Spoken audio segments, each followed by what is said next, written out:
और बड़ी खबर आ रही है पश्चिम बंगाल से। पश्चिम बंगाल के पुरुलिया में साधुओं से मारपीट के मामले में 12 लोगों को हिरासत में ले लिया गया है। बड़ी खबर आपको बता दें, बड़ी जानकारी दे रहे हैं। इस पूरे मामले में 12 लोगों को हिरासत में लिया गया है। बीजेपी ने एक वीडियो जारी करके यह आरोप लगाया है कि पश्चिम बंगाल के पुरुलिया में टीएमसी से जुड़े लोगों ने कुछ साधुओं की पिटाई की है।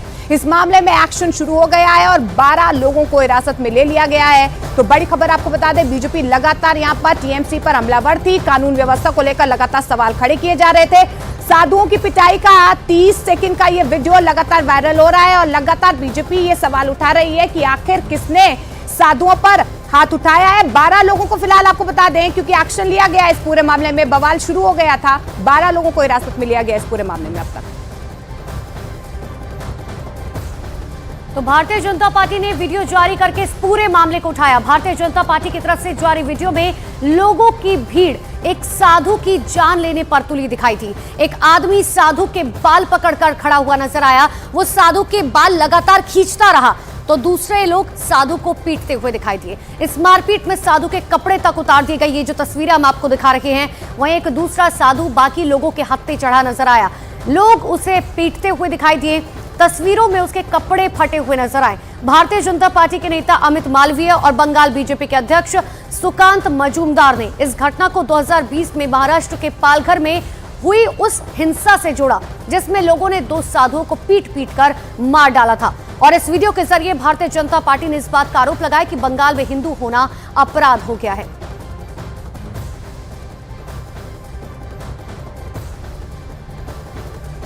तो आरोप तो देखिए ये भी लगाया जा रहा है कि लोगों ने साधुओं को सिर्फ इसीलिए पीटा क्योंकि उन्हें इस बात का शक था कि वो बच्चा चोर है। इस घटना का एक और वीडियो सामने आया है। इस दूसरे वीडियो में लोगों का हुजूम साधुओं की टोली पर आंख बबूला दिखाई दिया। तस्वीरें आपको दिखाते हैं जिसमें एक साधु हाथ जोड़ता रहा और एक आदमी गुस्से में उसे उंगली दिखाता हुआ नजर आया। साधुओं को बचाने के लिए पुलिस भीड़ के आगे दीवार बनकर खड़ी हो गई, लेकिन तब भी लोग साधुओं को मारने के लिए हाथ चलाते रहे। आखिरकार ये वातावरण क्यों, ये तुष्टीकरण की राजनीति ने इस वातावरण खड़ा कर दिया है कि कभी राम जन्मभूमि का अगर शिलान्यास हो तो बंगाल में कर्फ्यू जैसी स्थिति खड़ी कर दे, हिंदुओं को जश्न भी न मनाने दिया जाए। और अब हिंदू साधुओं को मारने पीटने की, उनकी हत्या तक करने का भी प्रयास किया गया।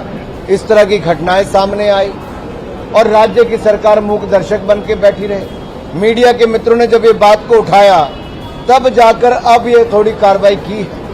सवाल ये खड़ा होता है कि तुष्टीकरण की राजनीति पश्चिम बंगाल को कहां लेकर जा रही और आखिरकार ये हिंदू विरोधी सोच क्यों है। तो केंद्रीय मंत्री अनुराग ठाकुर ने बंगाल सरकार पर हमला बोला। अनुराग ठाकुर ने बंगाल में कानून व्यवस्था पर सवाल खड़े कर दिए। उन्होंने बंगाल सरकार पर तुष्टीकरण की राजनीति का आरोप लगाया। तो सुना आपने अनुराग ठाकुर को, लेकिन अब आपको ये 2 तस्वीरें दिखा रहे हैं। पुरुलिया में जिन साधुओं की पिटाई की गई, उन साधुओं से बीजेपी के सांसद ज्योतिर्मय सिंह मुलाकात करने पहुंचे। साधुओं से मिलकर बीजेपी सांसद ने उनका हालचाल जाना। साधुओं के लिए बीजेपी सांसद गर्म कपड़े और खाने पीने की चीजें लेकर पहुंचे। ये 2 तस्वीरें आपके सामने हैं। देखिए पीड़ित साधुओं का किस तरीके से सम्मान किया गया, लेकिन जो तस्वीरें सामने आई, यकीन मानिए उसने हर किसी को झकझोर कर रख दिया कि आखिर किस तरीके से साधुओं की जो है पिटाई की गई।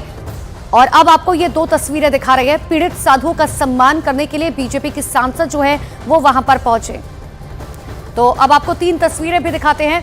बंगाल में, दरअसल बंगाल में साधुओं की पिटाई पर संत समाज ने अपनी गहरी नाराजगी जाहिर की है। सुनाते हैं आपको। घटनाएं होती, अधिक से घटनाएं वही होती हैं, हिंदू जो हैं उनके ऊपर होता है। जब रामनवमी का जुलूस निकलते हैं उस पर आक्रमण होता है। जब दुर्गा माता का भी जब अनुष्ठान होता है और लोग उसकी पूजा तो पंडाले उजाड़ा जाता है, तो इस प्रकार से जितने भी धार्मिक घटना कार्य होते हैं उस पर विरोध और उस पर आक्रमण, यह वहाँ के जो बंगाल की, और इसका श्रेय इसलिए होता है कि उसके प्रतिकूल स्वयं वहाँ की मुख्यमंत्री है।